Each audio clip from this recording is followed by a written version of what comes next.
The last time we had surging fuel prices was back in the 70s, and Mercedes brought out the 280 SL here, and here we've got a couple of examples, and that was because the 450 SLs, the 350 SLs were deemed to be gas guzzlers.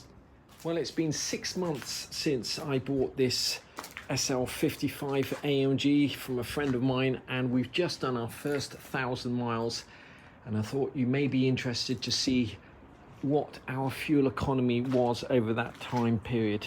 Now, I have to say, we haven't done many long journeys in this car at all. It's been mostly driving around town, and possibly the fuel economy would have been that much better had I not driven it the way you tend to drive these cars. They're so unbelievably fast and sound so amazing with that V8 engine that you tend to put your foot down and burn up everybody else at the traffic lights. I think I'm right in saying when this car came out, it was the fastest convertible ever made.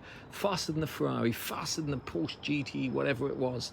It is a super fast car, not to be confused with the 500 SL. They're two completely different cars. The supercharged AMG car is not going to win any awards for fuel economy, but boy, is it lovely to drive.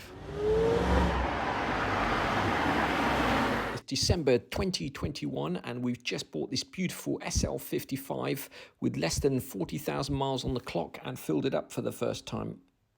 So that's interesting. The reserve fuel light has just come on after less than 200 miles, actually. So we have just put in another 100 pounds, 68 litres, and the mileage reading is 40,187. So that last 100 pounds basically got us 187 miles. So we're going to refill this car for the third time.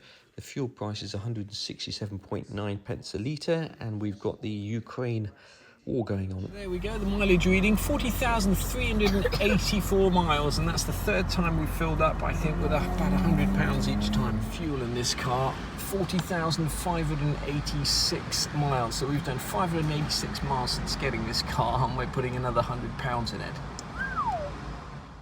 Another 100 pounds, 158.7 pence a litre. 800 miles. 165.7 pence. So there we go, we've done almost 1,000 miles and we're on the reserve tank, so let's just put another 100 pounds in this car, or in fact probably more because fuel prices have risen significantly. Wow, fuel is 189.9 now.